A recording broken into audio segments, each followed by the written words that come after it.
before Brat was Brat, the mother of dragons.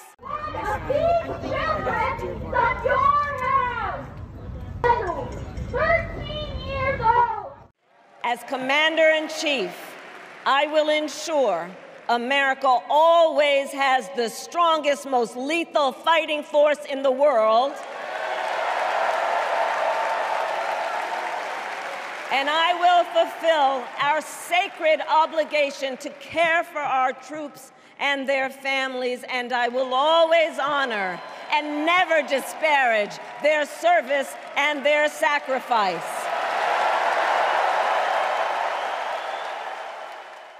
I'm terrified at the moral apathy, the death of the heart, which is happening in my country. These people have deluded themselves for so long that they really don't think I'm human. I base this on their conduct, not on what they say. And this means that they have become, in themselves, moral monsters.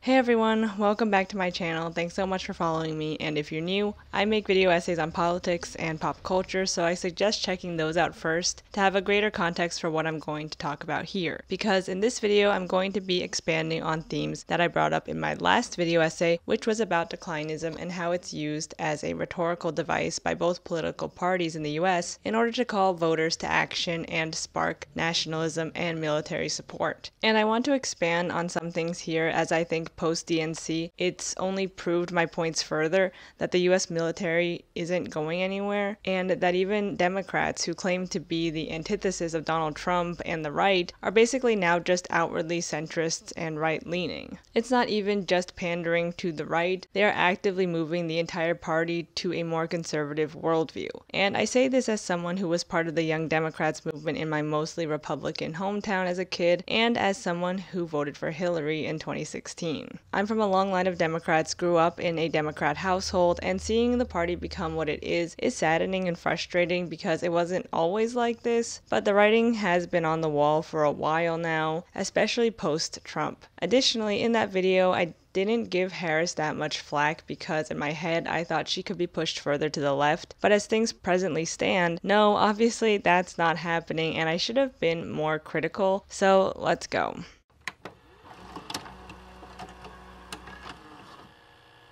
Firstly, let's just briefly run through declinism again. Basically, using the threat of a declining nation scares people, and fear is a great motivator to get people to vote and to act. Whether the country is actually in decline or not, it doesn't really matter as long as it keeps people on edge and supportive of the military machine. For the right, when they say we need to bring America back or make America great again, they're using declinism as a way to get people to feel nostalgic patriotism and to make people fearful of the US's current state and possible future. The MAGA slogan indicates that the US is in some sort of moral and societal decay, not because of class or racial inequality, but because we're letting in too many immigrants, letting children self-identify when it comes to their gender, and because women aren't doing their biologically destined roles of being mothers and wives. That's just not the American way, I guess. And you know, this kind of talk is par for the course for Republicans at this point. Traditional American family values are core to their entire thing. That's conservatism. And in my last video essay, I talked about how declinism is tied to the fascist movement in Europe during the early 1900s, as it was first used and conceived during the 1880s and 1890s by political figures who saw a society in decay due to class decadence, but also out of fear of globalization and Western Europe losing control of their empires. There was also anxiety about the coming century, as well as the age-old conservative anxiety that society was becoming too sexual and too liberal. Hence the need to spout declinism and how Europe and the West is falling and we're all becoming degenerates. Sound familiar? So in the end, it's really no wonder why a party that is openly right-wing is using political tactics pioneered by fascists. But it is surprising when Democrats use these same declinist tactics because they're supposed to be the opposite of the right. They're supposed to be on the left.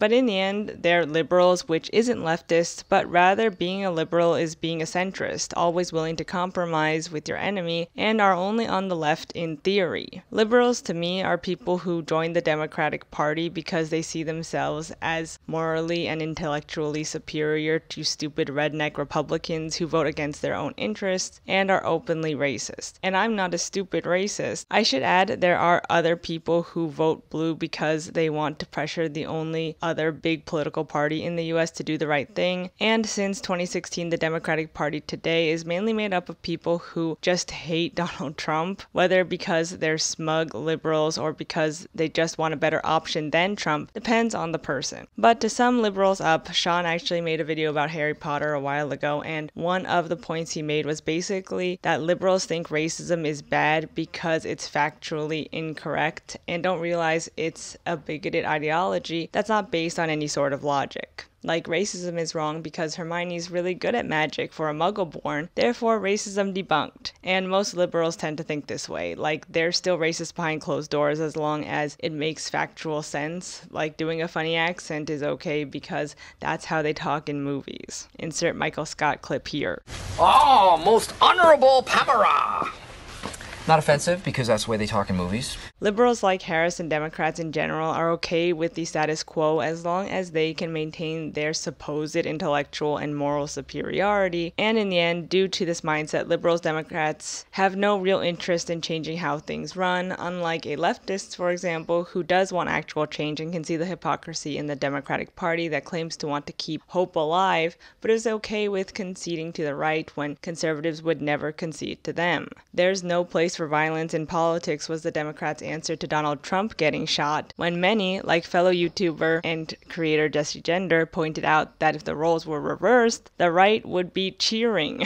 How can we as actual people on the left have hope in a left-leaning party when they want to maintain their air of superiority above all else, even at the expense of children being murdered either in their own country or abroad with US-made weapons and US-backed soldiers? And I just want to point out here that they want to maintain this moral superiority against Republicans, but how can they maintain a moral sense of superiority and smugness and liberal ideals if they're okay with war and being pro-war? That doesn't make any sense. Many people will vote for Harris because anyone but Trump, and I do think that's fair, but others will do it because they're liberals and actually support democratic, centrist, and right-leaning politics. And others just won't vote for either. And I'm honestly wondering if she can even win this. Post-Hillary, it's kind of scary because, of course, like I thought that Hillary would win against Donald Trump because Donald Trump seemed so out there. But, I think more people are scared now to vote for Harris, but I really don't know what's going to happen. And I'm harking a lot on this point between liberals and leftists because I did get a lot of comments on the last video about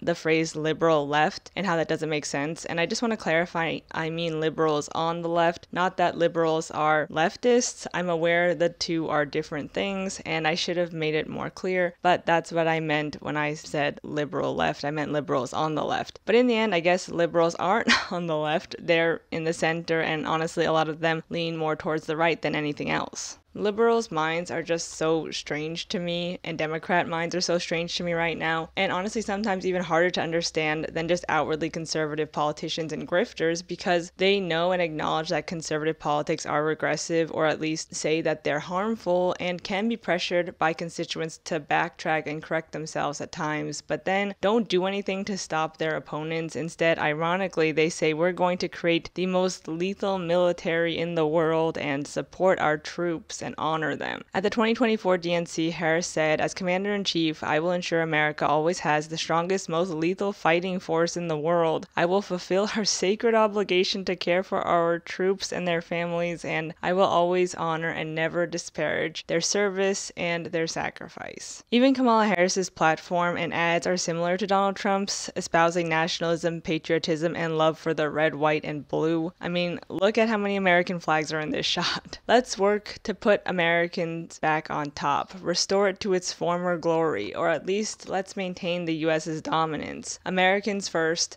fuck the rest of the world. Her campaign hinges on this declinist narrative, and though the threat is real, Trump will further the US's decline and make the standard of living worse for the most marginalized people in the country, and liberals acknowledge that this is a real fear, unlike the right's so-called fears. That's not enough. Liberals again are able to see that the right is bad, but will not change the status quo, will still support the military imperialist machine, and though it's great to put Americans first in theory, like you are running for the presidency of the US, you want your people to have a good life, it's at the cost of what?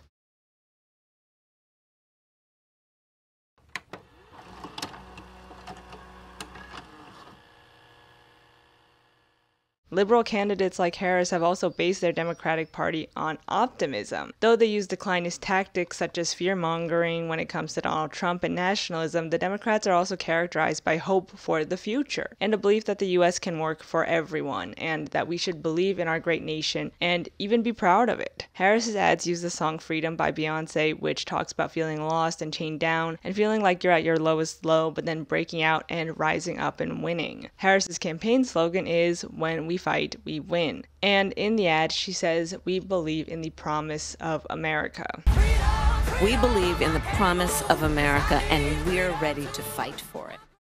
So on one hand, you have the conservative declinists, and on the other hand, you have the liberal optimists. They dabble in both strategies rhetorically, but generally they're in these two camps. But it's kind of hard to have any type of liberal democratic optimism when their stance is pro-war, pro-killing children, pro-creating mass killing machines, and supporting a genocidal empire, and taking part in proxy wars. For all their talk about putting Americans first, they rarely again say at the expense of who. And neither party, but especially the Democrats who claim to be so different than Trump and the right, don't really seem too invested in stopping the US's imperialistic, militaristic regime, and this is because both parties know that arms contracts and the creation of smart bombs and military exports and high-tech equipment is a huge part of the US's economy. From 2019 to 2023, 41% of arms exports were from the US. The US military makes up around 3% of the US's entire GDP, and Harris and the Democrats know this, but don't really seem to invest in looking for other solutions or maybe putting this money elsewhere. Would someone please think of the economy? They say they're working towards a ceasefire when, you could just call one. You are in the executive office, like we have a current president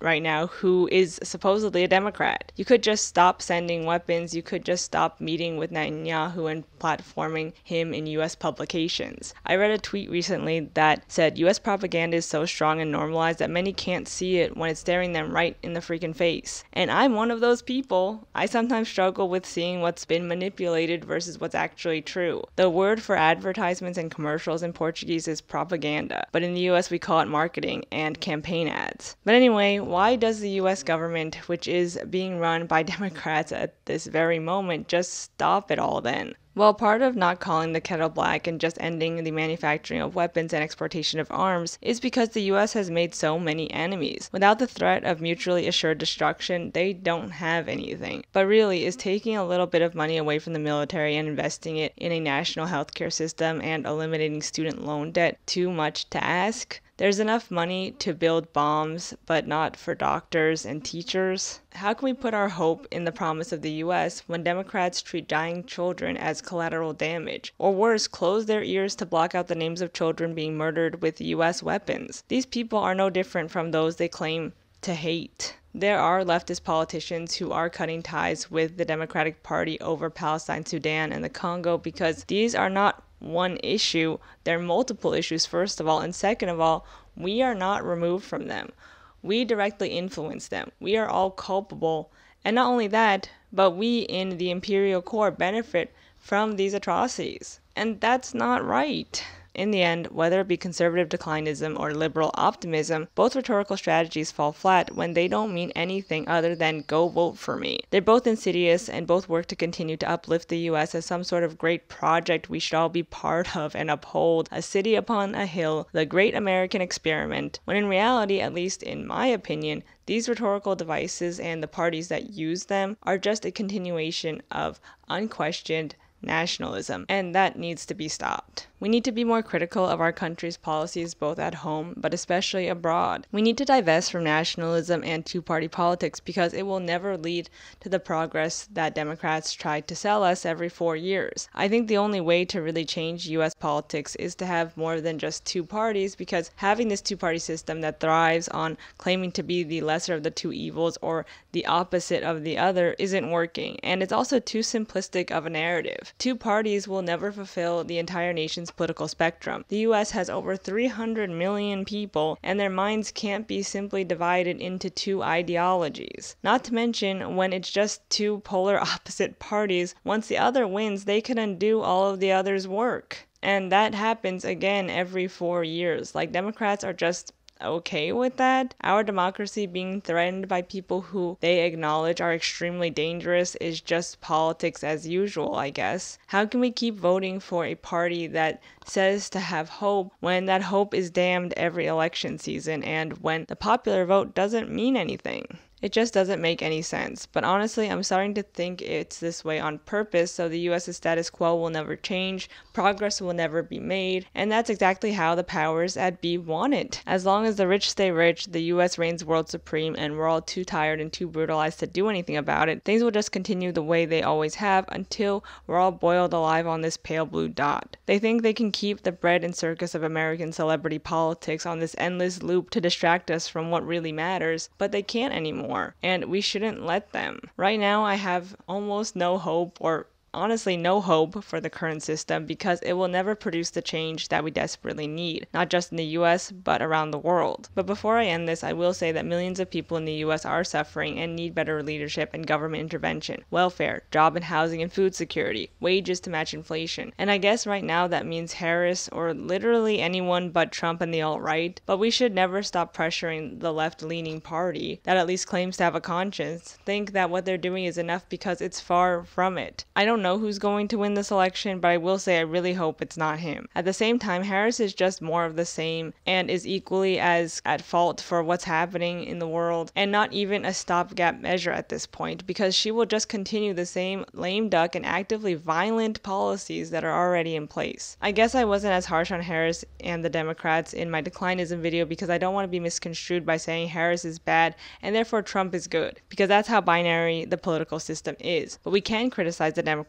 without endorsing Trump. We can't outwardly call them out as criminals with blood on their hands and hold our elected officials accountable without it meaning that we also endorse our enemies. But unfortunately, that's the discourse that happens in a two-party system. When you criticize the left, it basically means that you support the right, which is another reason why it leads to zero change. There's no room for nuance in a two-party system.